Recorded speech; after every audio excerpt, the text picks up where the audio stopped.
it's a strange path, but I'm like, well, look at us all still here. Some days I'm like, they're like, you're still here. That's still incredible. doing it. But, these are people that were they were impressive in their own right, and they built these empires.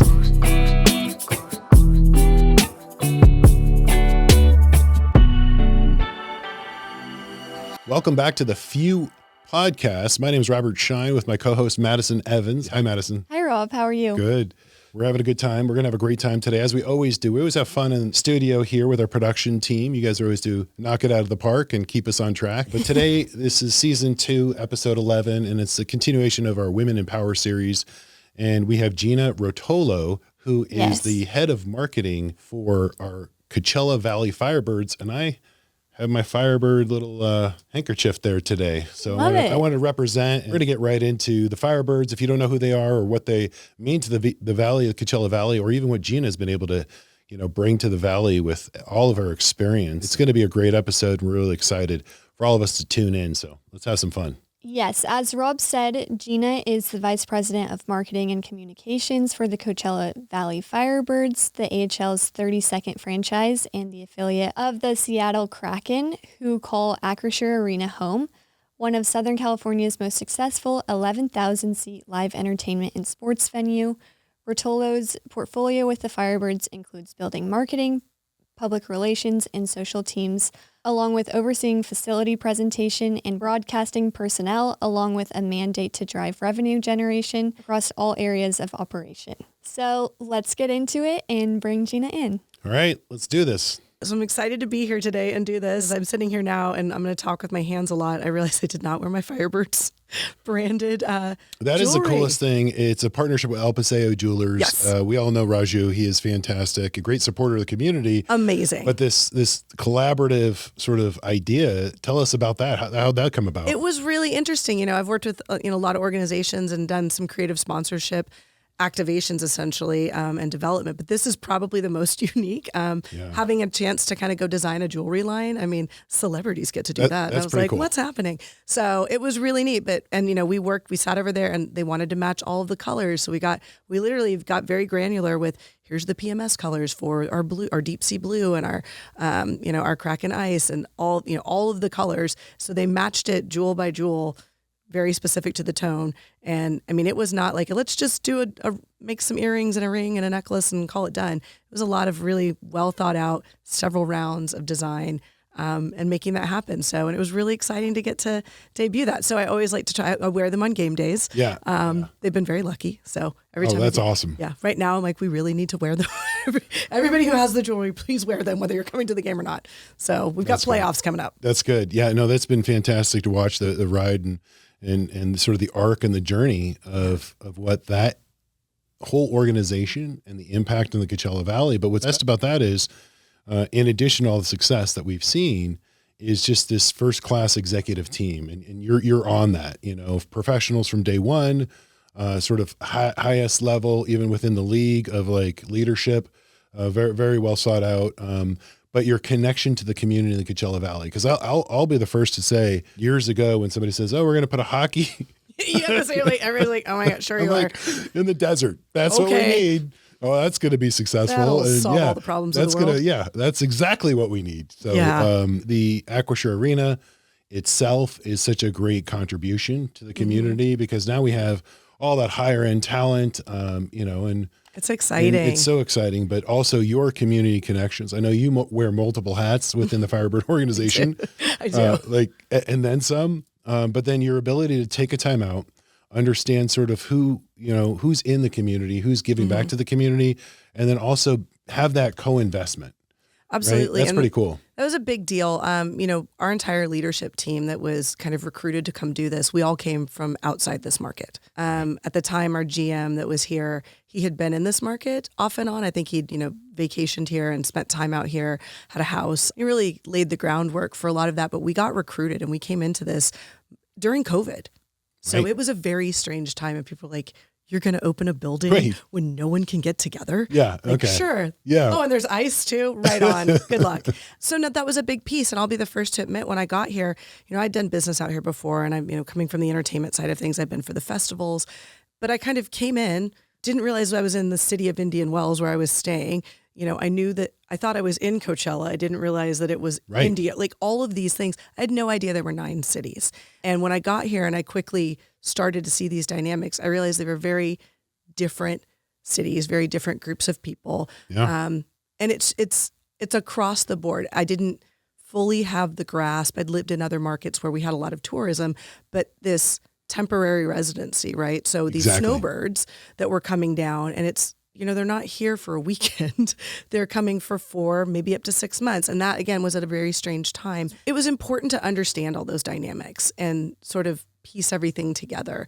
And the one thing I wanted to do out of the gate was, I was like, I don't know how I'm going to do this, quite frankly. And I was going to build a team, and we're going to hire local, and we're going to try and train people that never really worked in sports and entertainment. And, you know, at a time when we weren't really sure how that model was going to look anyway. You know, we were always confident and hopeful that there was going to be life on the other side of a pandemic, but what was it really going to look like for our industry, for the way we operate, for the community? And I just really wanted to focus on how we were going to bring these very 9 different groups of people, these cities together and create a community hub.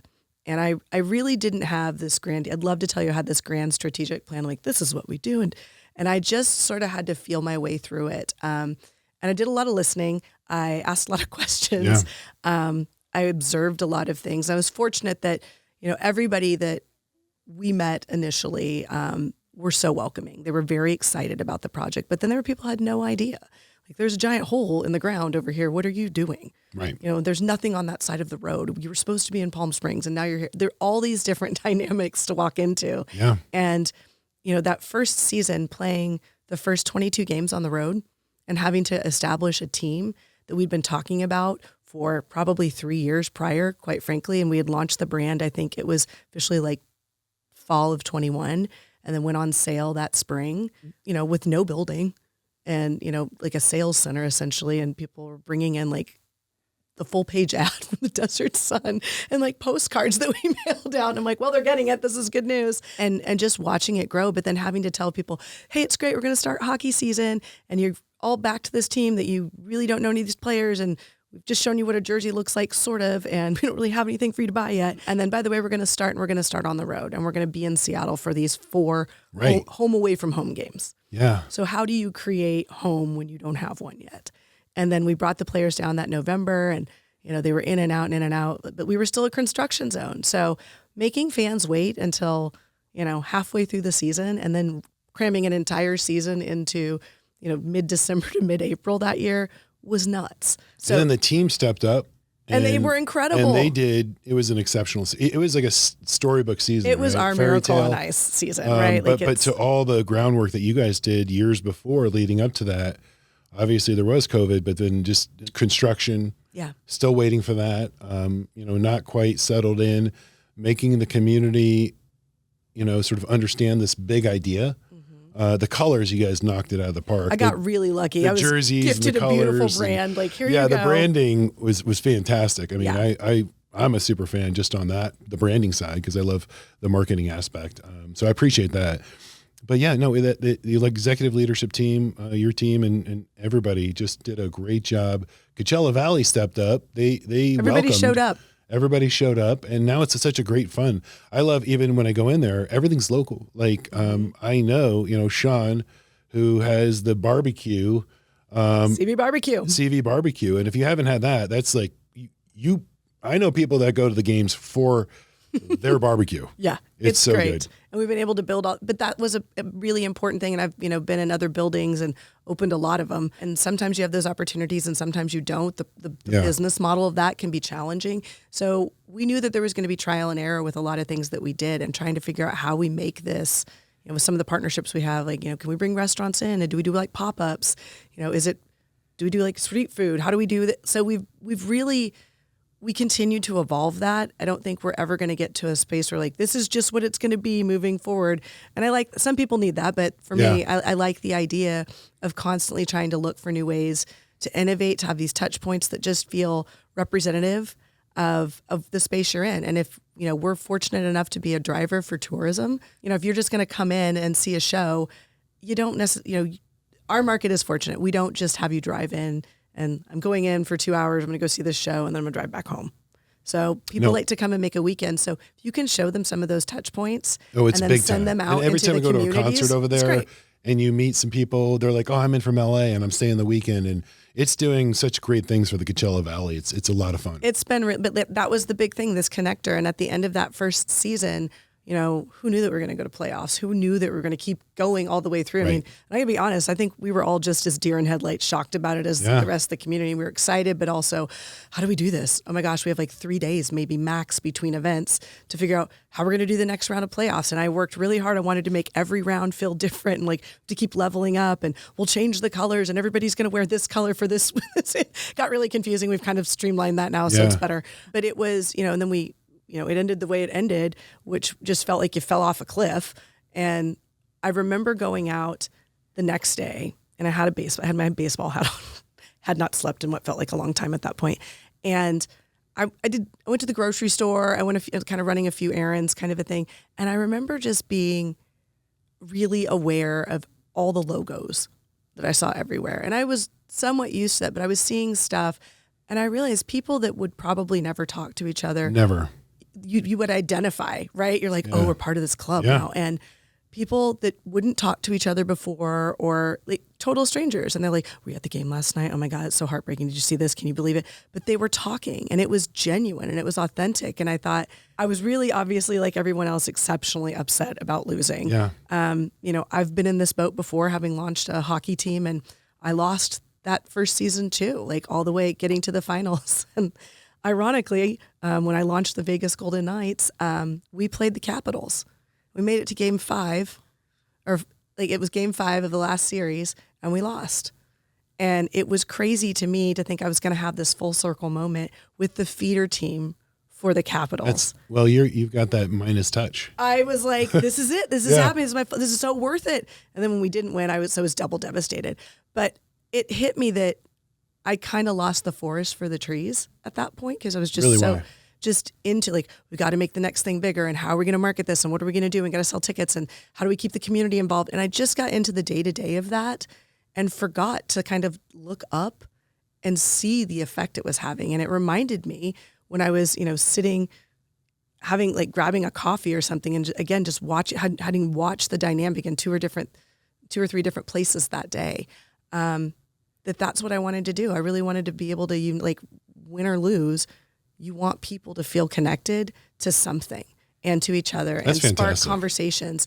And it was one of those, and I think that's when I really cried, quite frankly. I was like, this was the big thing that I wanted to do. And I kind of got busy at the day-to-day of doing other things and didn't get to see it. So I really let that kind of be the turning point for me. And I was ready to, you know what, we're going to be sad for a day, and then we're moving on.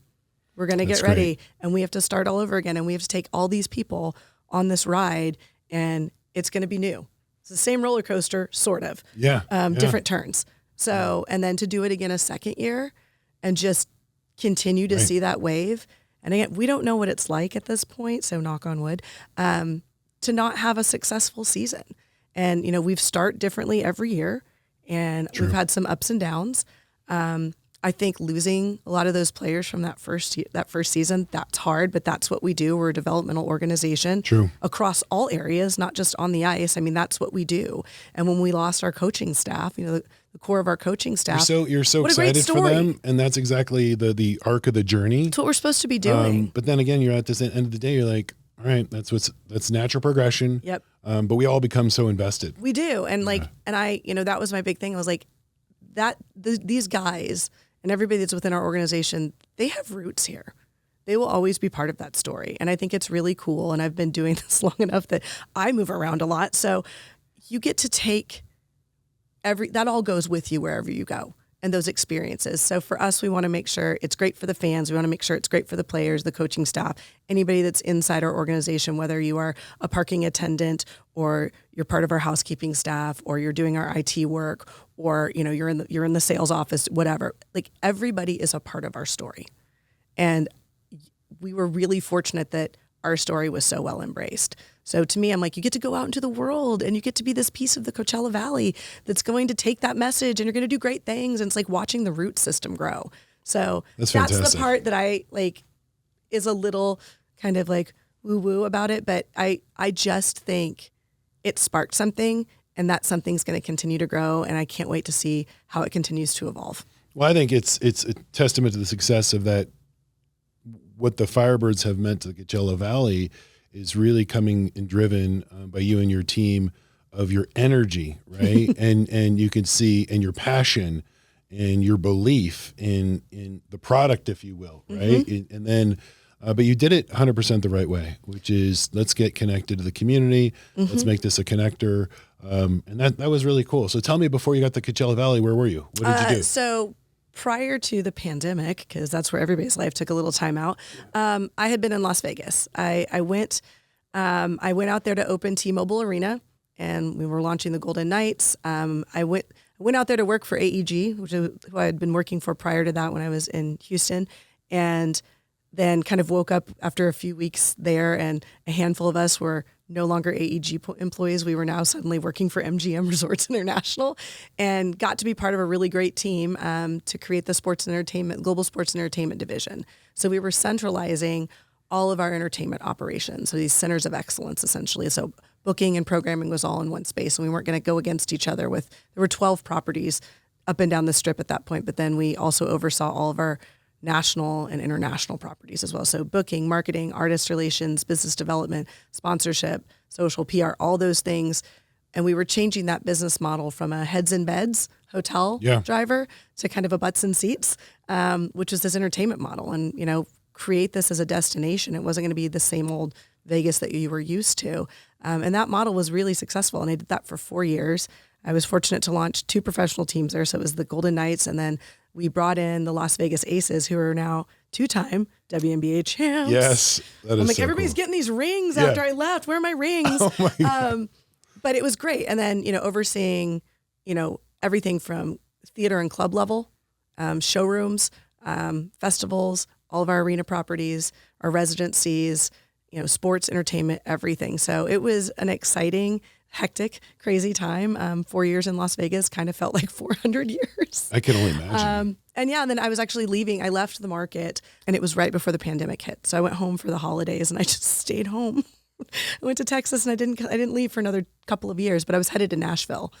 And then, I think the universe just puts you where you're supposed to be. And even if you don't get it, you will. And I started doing consulting projects for OVG, and our CEO, Tim Lewicki, had been the CEO when I was at AEG. And I'd kind of always I was watching what they were doing at a time when the industry was completely shut down. Okay. And Key Arena in Seattle was flipping, and they were doing this incredible renovation with just the roof of that building being the historic part. So how do you build a new arena without moving the roof? That's incredible. And watching that project, and I had, it had been an AEG building, so I knew everybody there. So I just started doing kind of some consulting projects at that time, and I knew I wasn't going to end up in Seattle. And the funny thing was, when the Kraken came about, they're like, would you be interested in working for the team? I said, good Lord, no, I don't want to work for the team. I wouldn't want to do that. And I thought I was going to end up maybe at Moody Center in Austin or some other places. And Palm Springs was never on my radar. And when that happened and I had this opportunity, I recognized at that point I was going to be the 5th female vice president hired. And I thought there's just something really different happening. In my whole career, I'm usually one of 2, maybe in a senior level role, and you're at the table, and sometimes, you're there just to kind of sit there. And other time, I feel like if I'm at the table, I have things to say. Yeah. So what a shock. Yeah. But I wanted, and make it a different path for other people. And when I came out here and had the conversation with Tim and Irving Azoff and Todd Lewicki, he's amazing, and getting to work with him as well. And he laughed. He said, "Didn't you say you didn't want to work for the team?" I was like, "Well, did I?" Good memory, Todd. That was a moment in time. But it was one of those things. I was really bullish on a people first, product second, and building the right culture. And I could just sense with what we were doing. And I said, look, if you guys aren't going to be committed to that at this level down, then I don't really want to do this. I don't know that we can create those things. Entertainment and sports had a pretty broken model, I think, in terms of it was a bit of a factory, and you kind of churn and burn talent, and then onto the next and onto the next. And I see. And that's just not, I just don't think that's a great way to operate. You don't get the best out of people. And, if you want people that are going to plow through a mountain for you, you have to be invested in them, and you have to care, and you have to understand that this is a part of their life and not their whole life. And I think the pandemic taught a lot of us that, we'd been go, go, go for the next thing and the next thing and the next thing. And all of a sudden it's like you hit a brick wall and we just slid down and you're like, what are we doing? It was like Wile E. Coyote just sitting there what? With a sign that was like stunned. Yeah. So that was a big piece of it. I wanted to do something and make sure it was going to be a healthy professional model to come back into and create a work environment that was going to have longevity. And if we were going to have to really kind of mine the next generation of people that wanted to work in this industry, create the next generation of fans, and everybody needed to be in this healthier, more respectful space. And they were like, and I thought they were going to it was going to go one way or the other. And like, I was going to get laughed out of the room, like, and thank you next. And they all were like, that's exactly what we want to do. And we want to support you doing that. And I'm like, we can pick up the pieces that work and make a really cool mosaic, but it is not going to look like it was before.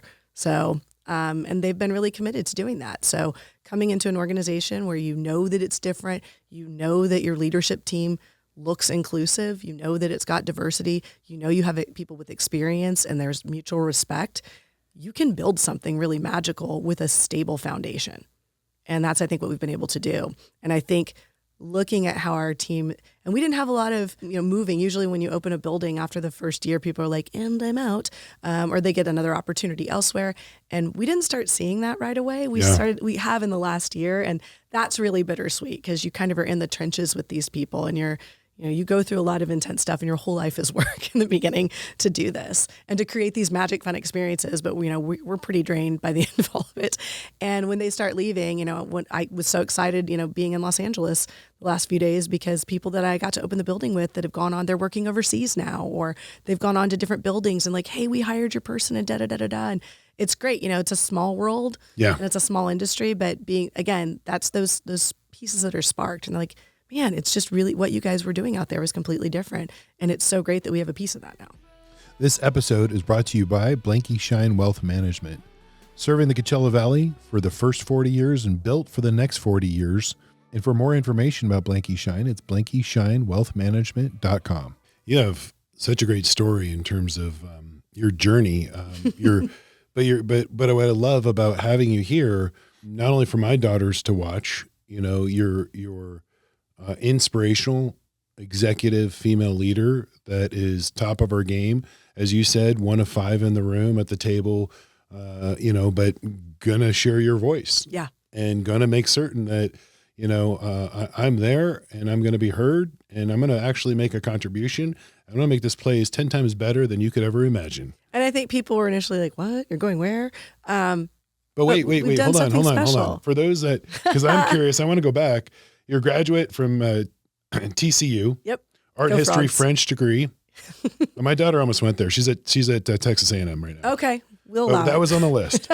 And then minor in advertising, PR, but you plan to be an international art broker. Yeah. I had this whole elaborate plan. I imagine you did, because that's very specific. I went to school on a partial dance scholarship and immediately was like, no, thank you.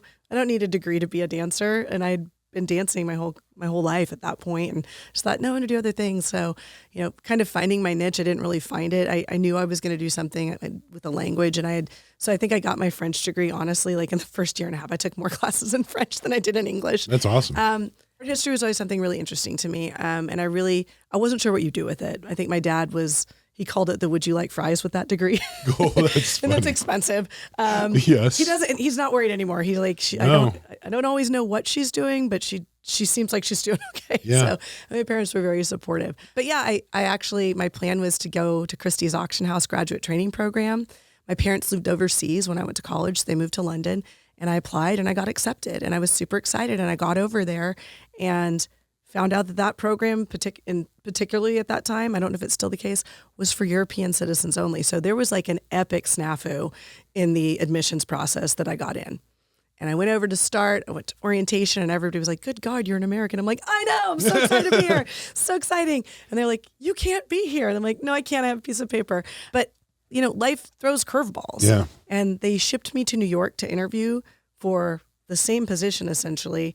And they only took like 4 people in that program, and I was not one of them, and I was devastated. So I went to work in museums for a while, and then, it was a good choice in the end, but I followed a boy I left town and moved back to Houston. That did not work out. That's okay. But my career really took a totally different twist. I ended up working for PR agencies, and they were small boutique agencies. And one of my first clients that I ever had was Tillman Fertitta. Wow. I was doing we were developing, he's like buying up mom and pop seafood places all over the place. And he was just kind of getting into this boardwalk entertainment. And we developed Kima Boardwalk, and this was before, well before things like the Golden Nugget and UFC and everything now. But it's hilarious. He was one of my first clients. That's incredible. And so we've had several full circle moments. When I opened T-Mobile in Las Vegas, we had International Fight Week for UFC. And at the time, he still owned UFC. And I remember it was really exciting. It was 2 weeks of UFC. That was a lot. And this whole, that sort of turned the town upside down, as you can imagine. Yeah.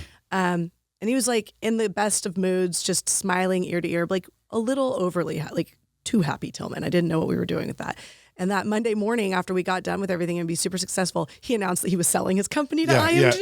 Yeah. So I was like, that's why he was so happy. But it's crazy. And then just these full circle moments. The building I had been in prior for the Houston Dynamo, and it was an AAG building, Oscar De La Hoya was a minority owner of the team in the building. And I had one of the first tours I gave when I went to Las Vegas was Oscar De La Hoya to bring boxing. And we're still trying to bring boxing. Yeah. But it's just funny how you really these circles. But I started a PR agency, and that's how I met these guys and did these different, it's a strange path, but I'm like, well, look at us all still here. Some days I'm like, they're like, you're still here. That's still incredible. doing it. But these are people that were they were impressive in their own right, and they built these empires, and they've parlayed that success into other areas. And I think it's really interesting how everybody wants to be in sports and entertainment at the end of the day. It's pretty neat. But that's how it kind of started. I was a PR girl that became a marketing girl, and I fell into this crazy time and space where the record industry was downsizing, and the first people they were letting go were marketing and PR people. Oh, wow. So how are you going to market a tour? What are you going to do with your artists? So management companies kind of had to figure it out. And I was young enough and said, I can do that.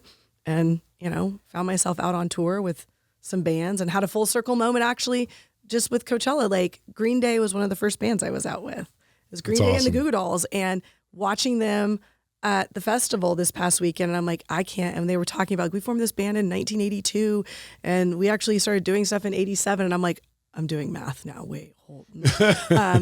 And they were older than me, but it was those are crazy moments. We're all still here and we're doing this and these different, I could never have imagined that my life or career would have I was just doing and kind of I'm a control freak. So that's weird, but kind of seeing how the path takes you is you've got plans and they may not be the right ones for you. Yeah. And, when art didn't work out, I thought, well, I'll go to this PR agency until I can find a job at a museum. And, I can't imagine my life being, it's probably just as chaotic and crazy. It's just, it's got more color and flair. So I think I'm doing my own version of brokering art around, everywhere I go and bringing that wow, that magic wherever you're doing I can. it in your own way and just showcasing it. Yeah. And I love the, like I said before, the passion, but also the grit, right? Mm-hmm. And the mindset. The mindset is most important. Yeah. Of where you're just, pick yourself by the bootstraps and okay, if make it happen. That door was locked, this door might be open. Yeah, tenacious. Mm-hmm. That's a good one. That's a nice word. Yeah. Some are like, that's annoying. I'm like, no, it's tenacious, determined and tenacious. Did you get that from your mom or your dad or both? Probably a little bit of both. Yeah. I think, my mom or the was Italian side. Yeah.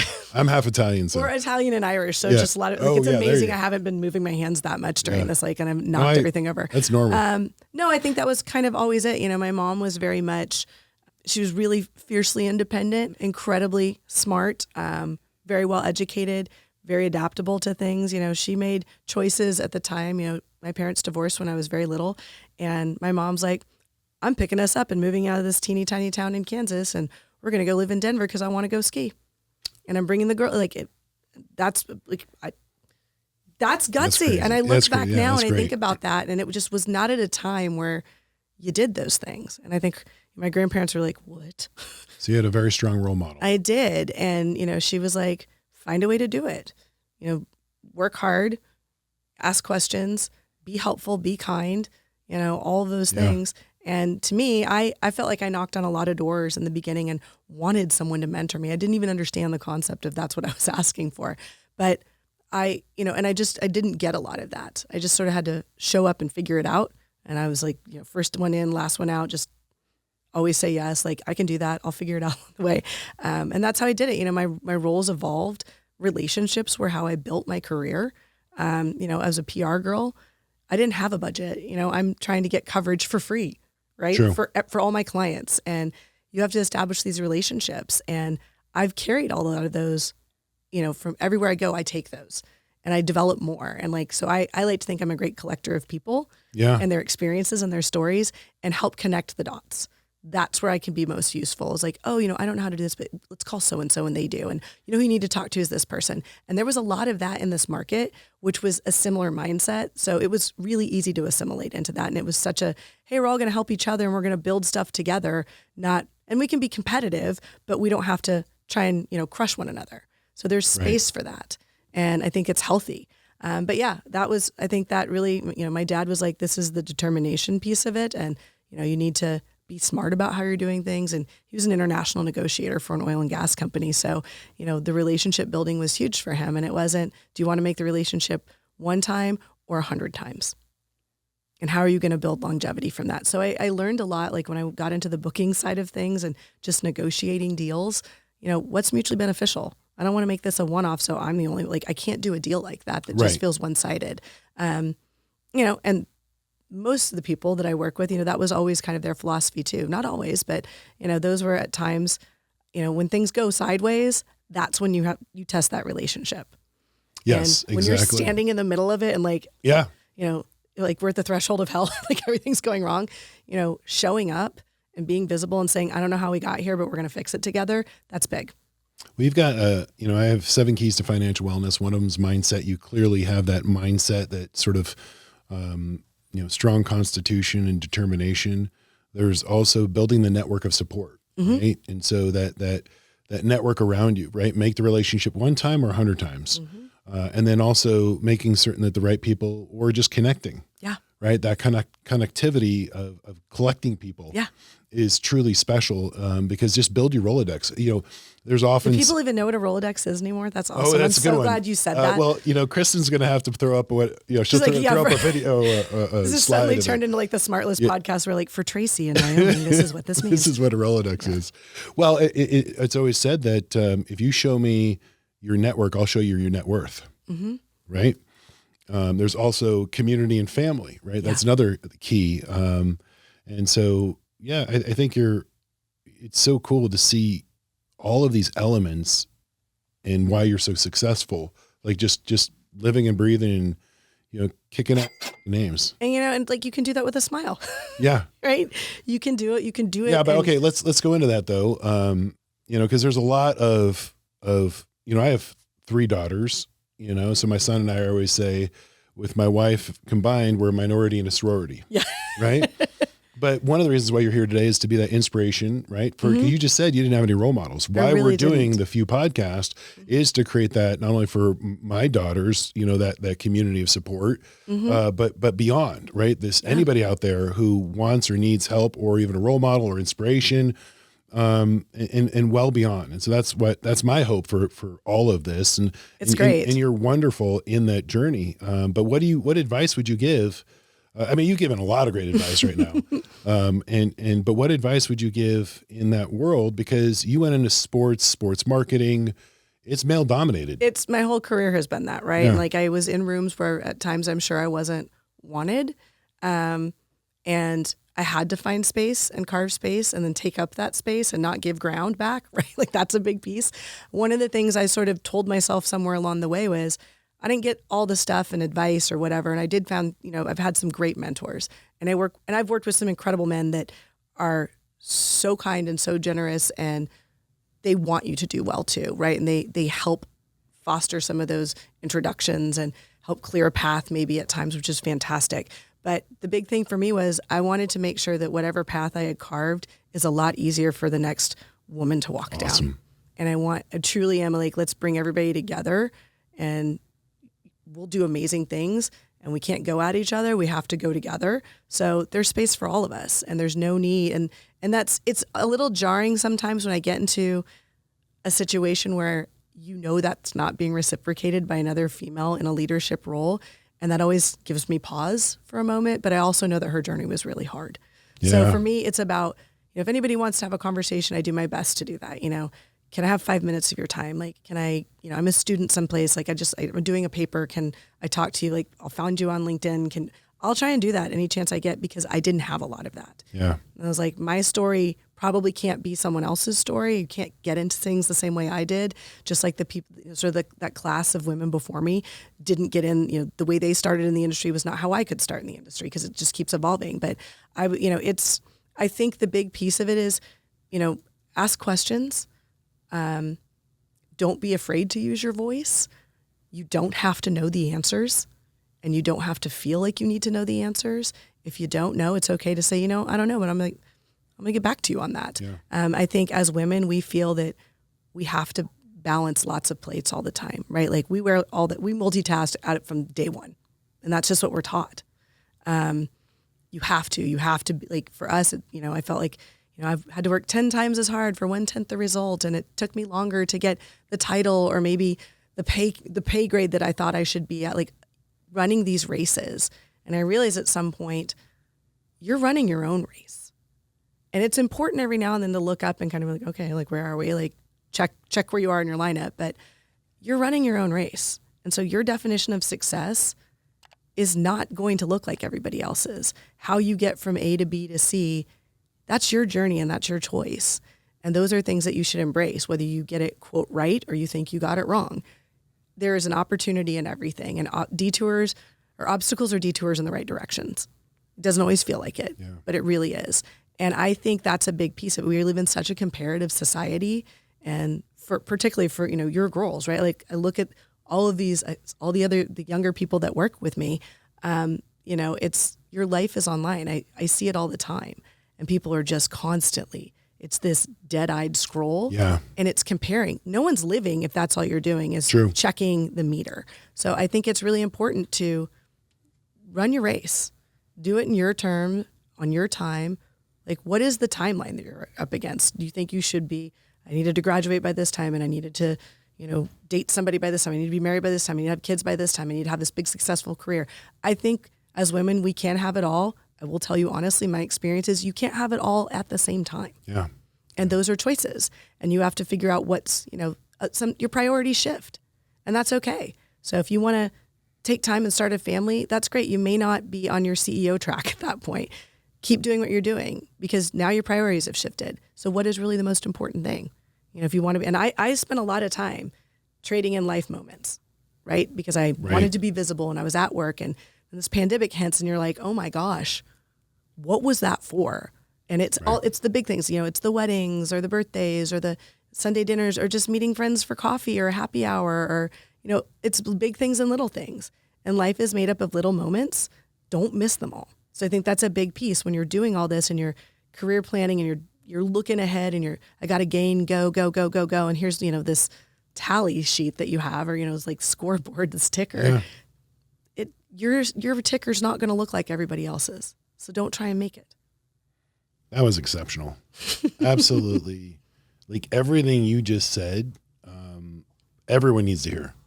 It was hard to realize that. And it took me a long time. I didn't that. That was a hard one. Thank you for sharing that, because that was exceptional. Like, everything you just shared, exceptional. Because you're an inspiration to, I think, a lot of women that need to hear that. I think it's okay. And I think that we have to tell each other that. Yeah. You know what? Right now, this might be not. What do you need in the moment? I think we're all very conditioned. Like, how are you? Great, fine. We don't actually say, no, how are you right now? Yeah. What's going on in your life right now? Don't tell me about work. Tell me about you. Yeah. And that's part of that. We forget how to connect sometime, human to human. True. And I think that's a big piece of it. And for me, again, not being able to connect during, my whole career was built on connecting with people. And when the pandemic hit and we couldn't do that, my world got very insular and very quiet, and I think I probably needed that. Well, I don't think you sit still very well. I did not. I launched a consulting business again. I went I can consult, and they're like, whatever. And I was the busiest person in the world. I could see you 500 jobs in COVID for 5 minutes, just sitting down, going, I'm going to try and meditate today. That's done. okay, we're done. Yeah. But like I had to learn. I had to do some things to slow down and get quiet. And, Do you do slow and quiet? I'm getting better at it, but I have to work at it, which is crazy, but I have to work at it. Because that's a 7 key art of self-care. I had to learn how to not be doing all the time. And my dad will be the first person to tell you, is like, from the time she was 6, like dinner was hard because I couldn't sit still in my chair.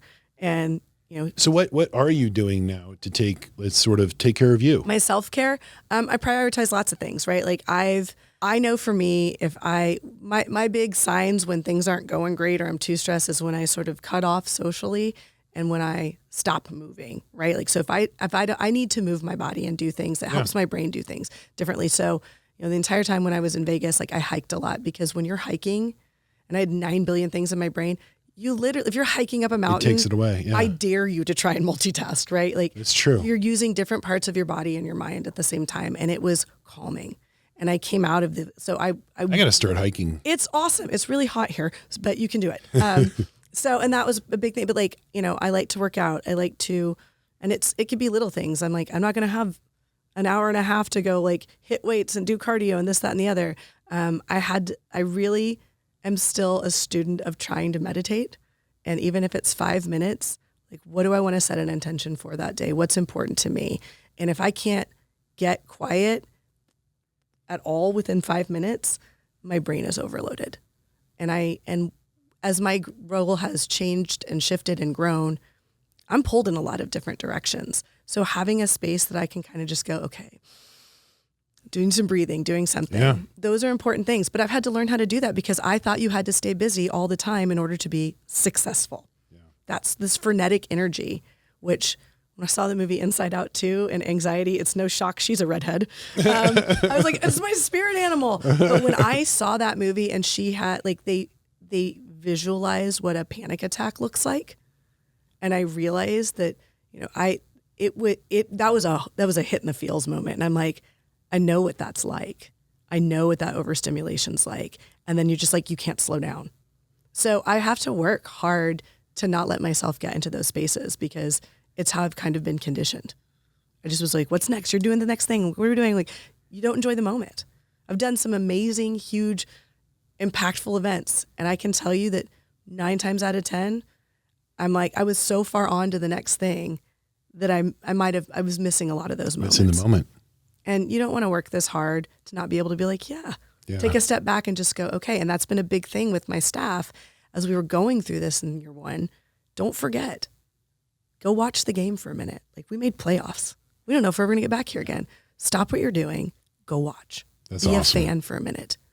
I think we all built that. We just had the Masters this last weekend. That was crazy, by the way. it was crazy, right? And then if you're a sports fan, you wait all year for it. But one of the magical things about the Masters is, we know how it all plays out, and it played out very dramatically. It did. But you see those photos that are taken of the crowd, and I don't know if anybody knows this, but you're not allowed to take your cell phone in the Masters. Correct. Is it like day 1, like you can walk the course or something? No, it's a digital camera. Yeah, they have the old school cameras, but even at that, that's early on. Early on. But you have to put it in a locker or just leave it at home or leave it in your car. So you see this magical moment, but you also see everyone in the crowd mentally present. Locked in. And that's what's missing from this world today. It is. And I think we have to remind people to do that. And it's so hard because we're so tech driven and we were so connected. Yeah. And for those of us that didn't have that when we started our career, thank you very much. I just remember thinking, man, it'd be so great if I could just check my emails when I'm on vacation, just to make sure. Yeah. And then that happened, and then you never disconnect. I got a question for you. What financial advice would you give your younger self? I was the kid that saved the first dollar I ever made. And I saved and saved and saved and saved and saved. I don't really know what I was ever saving for, but I saved a lot and I didn't enjoy it, right? It's that same thing. I didn't grow up with lack necessarily, but my mindset was somehow like, I just got to make sure that I'm prepared for whatever bad thing might happen. Again, probably undiagnosed anxiety. Just wanting to make sure I was prepared. I think it's using like allowing the success that you have, whether you're mowing lawns or you're babysitting or however, like, and I had like 5 jobs, no shock, like as a kid too. I think I started mowing lawns at like 10. Yeah. And I was like, great, let's start a business. And then also over here, let's babysit, let's start a business and we'll do a network and all these things like that. If you don't enjoy the success you've been able to accomplish, whether it's, I made $20 today or I made $100 or I've never sat down and been like, I made $100,000 today. I'm not that person, but, I think you miss out. Like, what's the point? Be able, like, do the thing, it's buy the shoes or take the trip. I guess it's sort of the millennial mentality. It's like, well, I want to have experiences. And I think I was really annoyed by that at first, but I'm also like, I think I'm annoyed because I didn't do that for a long time. So maybe I'm just jealous. But I think that's a big piece of it. I think you're going to work hard. I think you should save. I think you should be mindful. Don't, if you don't have it in your pocket, don't go buy it, right? Like, don't put it away for later. Credit cards can be dangerous, all those kinds of things, but don't be afraid to enjoy your success a little bit here and there and do it in a way that is meaningful and mindful for what that success looks like for you at that time. And again, don't be comparing yourself to someone that's online and, living their $30,000 millionaire life. There's a lot of that. That's so good. It is. And There's it's like, so many $30,000 millionaires. There are. And right? I don't even know if they have that 30 because it's probably so maxed out on credit cards, like keeping up with the Joneses. Don't chase it. Don't chase it. Be your authentic self and just. But enjoy it. Don't be afraid to do something. And you know what? Celebrate that with people that supported you. Yeah. For me, the big thing was I just wanted to be able to, fly my parents out to come see some event or experience, like, and I'm, doing those things and sharing that moment. For them, it's great. I'm going to bring my dad he's coming to see James Taylor, right? Like, and he's like, I've never seen James Taylor. And I'm like, how have you not seen him by now? But I'm like, come out for that. That's cool. So for Christmas, like I'm like, we're going to do James Taylor. We're going to go see the Boss overseas at our new venue in Manchester. We're going to go see the Eagles because I've had them, I don't know, it feels like 100 times. He's never been to a show yet. So are we going to do it here? Nope, they're not playing here. So we're going to go to the Sphere. So it's all those things, but like have those moments. That's awesome. And just, I could sit on all the, the good choices and investments and everything I, was taught to do. But every now and then I'm like, is that going to feel fun later on if you can't do that with the people that you care about? Do it while they're here. Yeah, no, that's excellent advice. Excellent advice. Okay, I got one right here. 2 truths and a lie. Okay. Okay. I'm just kidding. That was not on the script. Well, Gina, I truly enjoyed our time together. And it's been great. Thank you for having me. You're such an inspirational executive woman leader, just passionate about everything that you're doing. So much to give, so multi-talented, multifaceted. Again, take some time to time out. Yeah, and time breathe. out's important. But what's next for the Firebirds? What's next for Gina? It's interesting. We're at this, we're season 3 and we've had 2 incredible runs at playoffs. We're getting ready to start that. But our business model is changing, right? And it's all these things that we don't have any control of. Costs are going to go up. All of our equipment comes from companies that are based in China and all these other things. So there's a lot of uncertainty. And I think fans feel that.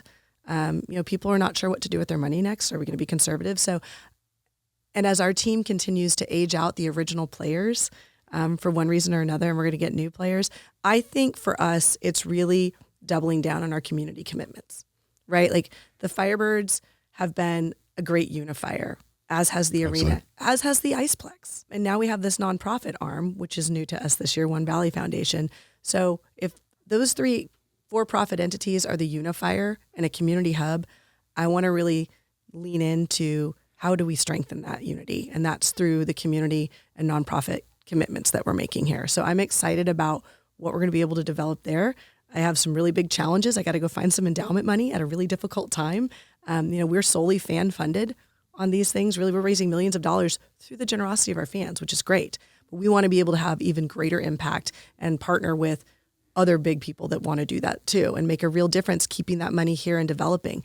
For me, it's still going to be very important to help foster the next generation of fans and people that want to do what I do, not just women, but anybody that wants to. So I'm excited about creating career inroads and showcasing all of these new things to people in the Valley and around that are like, I didn't know that was a job. So I think that's going to be really big. For me, I'm 3.5 years in. You never know what the future is going to look like. If the team may win, the team may not. We're going to, at some point, that honeymoon phase is going to be over. So to me, I'm really interested in some of the challenges that come from the uncertainty, forcing me to pivot and think differently.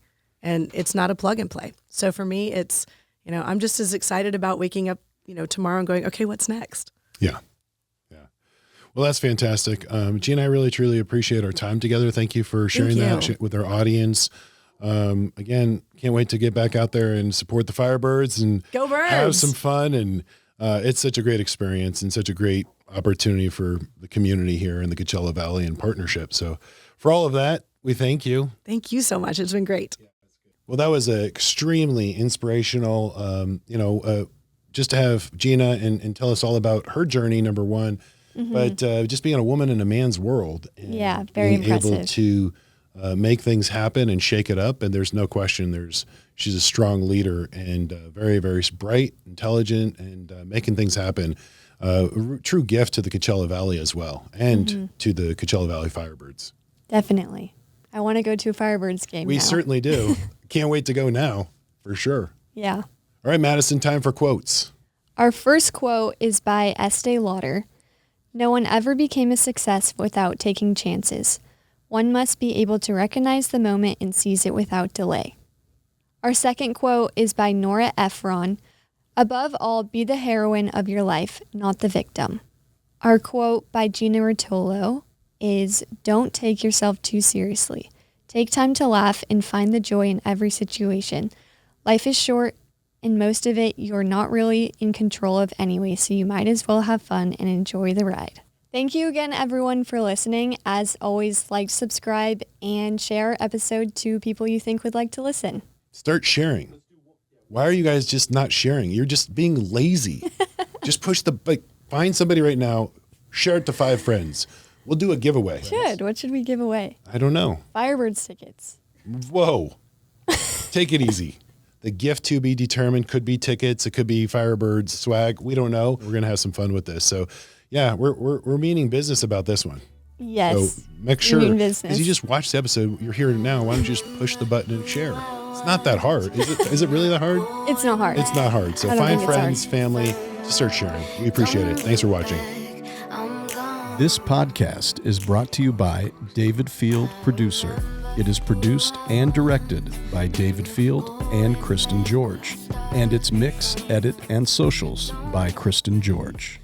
Schein Wealth Management is a group of investment professionals registered with Hightower Services, LLC, member FINRA and SIPC, and with Hightower Advisors, LLC, a registered investment advisor with the SEC. Securities are offered through Hightower Securities, LLC. Advisory services are offered through Hightower Advisors, LLC. This is not an offer to buy or sell securities. No investment process is free of risk, and there is no guarantee that the investment process or the investment opportunities referenced herein will be profitable. Past performance is not indicative of current or future performance and is not a guarantee. The investment opportunities referenced herein may not be suitable for all investors. All data and information referenced herein are from sources believed to be reliable. Any opinions, news, research, analysis, prices, or other information contained in this research is provided as general market commentary. It does not constitute investment advice. Schein Wealth Management and Hightower shall not in any way be liable for claims and make no expressed or implied representations or warranties as to the accuracy or completeness of the data and other information, or for statements or errors contained in or omissions from the obtained data and information referenced herein. The data and information are provided as of the date referenced. Such data and information are subject to change without notice. This document was created for informational purposes only. The opinions expressed are solely those of Schein Wealth Management and do not represent those of Hightower Advisors, LLC, or any of its affiliates.